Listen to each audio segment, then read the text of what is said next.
New York شہر کے بالکل بیچ میں ایک 7 منزلہ حویلی کھڑی ہے، دولت اور گہرے رازوں میں ڈوبی ہوئی۔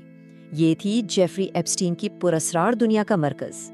سوچیں، جیسے ہی کوئی اندر قدم رکھتا، اس کا استقبال درجنوں نقلی آنکھیں کرتیں جو پلکیں بھی نہیں جھپکتی تھیں۔ یہ ایک عجیب اور پریشان کن اشارہ تھا ان رازوں کا جو اندر دفن تھے۔ اور اندر کا ماحول تو اور بھی عجیب تھا۔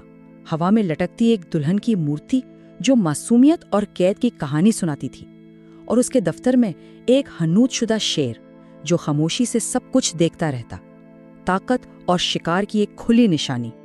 یہ کوئی عام گھر نہیں تھا، بلکہ یہ دنیا کے سب سے طاقتور لوگوں کا گڑھ تھا۔ صدور، شاہی خاندان کے لوگ اور ٹیکنالوجی کی دنیا کے بڑے بڑے نام سب یہاں اکٹھے ہوتے تھے۔ اس سے ایپسٹین کے عالمی نیٹ ورک کی وسعت کا اندازہ ہوتا ہے۔ اور پھر اچانک پردہ اٹھ گیا۔ 30 لاکھ سے زائد صفحات پر مشتمل دستاویزات سامنے آئیں، اور ان سے نئے ناموں اور چونکا دینے والی تفصیلات کا ایک طوفان کھڑا ہو گیا۔ آج ہم اسی طوفان کی گہرائی میں اتریں گے۔ لیکن ان سنسنی خیز کہانیوں کے پیچھے ایک بنیادی سوال اب بھی موجود ہے۔ آخر ایک شخص نے اثر و رسوخ اور رازداری کا اتنا بڑا عالمی جال بنا کیسے؟ آئیے دیکھتے ہیں کہ یہ پورا سسٹم کام کیسے کرتا تھا۔ سب سے پہلے بات کرتے ہیں اس مشینری کی جس نے اس پورے کھیل کو چلایا۔ ہم اس مبینہ نظام کو سمجھنے کی کوشش کریں گے جسے ایپسٹین نے دنیا کے طاقتور ترین لوگوں پر اپنی گرفت مضبوط کرنے کے لیے استعمال کیا۔ کہا جاتا ہے کہ اس کا طریقہ کار 3 آسان قدموں پر مشتمل تھا۔ پہلا، دنیا کے طاقتور ترین لوگوں تک رسائی حاصل کرنا۔ دوسرا، ان کے کمزور لمحات کو خفیہ طور پر ریکارڈ کرنا۔ اور آخر میں اسی مواد کو بلیک میل اور اپنے فائدے کے لیے استعمال کرنا۔ یہ ایک بہت ہی سوچا سمجھا اور منظم آپریشن تھا۔ اور یہ ریکارڈنگ کس حد تک کی جاتی تھی؟ ایک متاثرہ کی یہ گواہی سن کر رونگٹے کھڑے ہو جاتے ہیں۔ وہ بتاتی ہے کہ پورا گھر خفیہ کیمروں سے بھرا ہوا تھا، ہر کونے میں، یہاں تک کہ سب سے ذاتی جگہوں پر بھی ہر حرکت قید ہو رہی تھی۔ اب ہم ان فائلوں کے ایک ایسے انکشاف کی طرف بڑھتے ہیں جس نے سب کو چونکا دیا۔ ہندوستان کی کچھ بااثر شخصیات کے ساتھ مبینہ روابط کا سامنے آنا۔ ان فائلوں میں ایک مرکزی نام ہندوستانی بزنس ٹائکن انیل امبانی کا ہے۔ دستاویزات سے پتہ چلتا ہے کہ دونوں کے درمیان کئی سالوں تک رابطہ رہا۔ یہ خاص پیغام ہے جس سے ان کے تعلقات کی نوعیت کا اندازہ ہوتا ہے۔ اس میں امبانی مبینہ طور پر ہندوستان سے جڑے معاملات پر وائٹ ہاؤس سے بات چیت کے لیے ایپسٹین سے رہنمائی مانگ رہے ہیں۔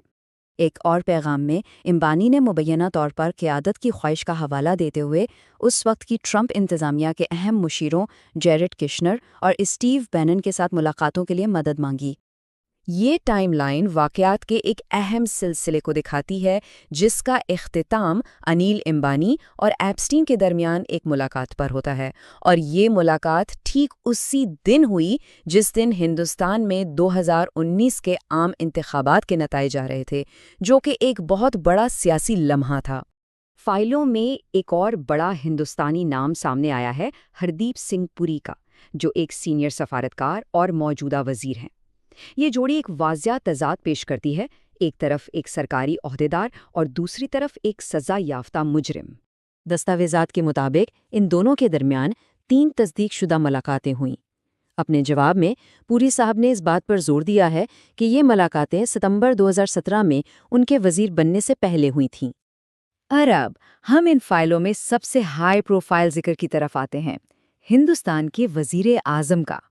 ایک ای میل میں ایپسٹین نے مبینہ طور پر یہ دعویٰ کیا کہ اس کے مشورے نے 2017 میں وزیر اعظم مودی کے اسرائیل کے تاریخی دورے پر براہ راست اثر ڈالا۔ یہ ایک بہت بڑا دعویٰ ہے جو اعلیٰ ترین سطح پر اثر و رسوخ کا اشارہ دیتا ہے۔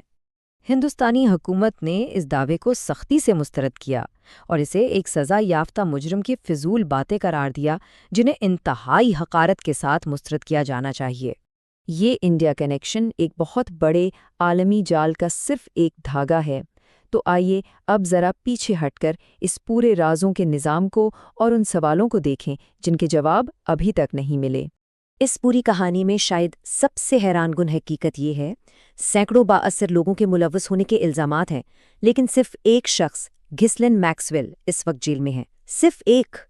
اور یہ تو کہانی کا صرف وہ حصہ ہے جو ہمیں معلوم ہے۔ حکام کا کہنا ہے کہ تقریباً 40% دستاویزات ابھی تک خفیہ ہیں، یعنی سطح کے نیچے ایک بہت بڑا راز اب بھی چھپا ہوا ہے۔ اور یہ سب ہمیں آخری اور سب سے پریشان کن سوال پر لا کر چھوڑ دیتا ہے، جیل میں جیفری ایپسٹین کی موت کیا یہ ایک مجرم کو خاموش کرایا گیا تھا، یا یہ ایک بہت بڑا طاقتور نظام تھا جو خود کو بے نقاب ہونے سے بچا رہا تھا؟ سچائی بہت سی دوسری چیزوں کی طرح اب بھی پردے کے پیچھے ہے۔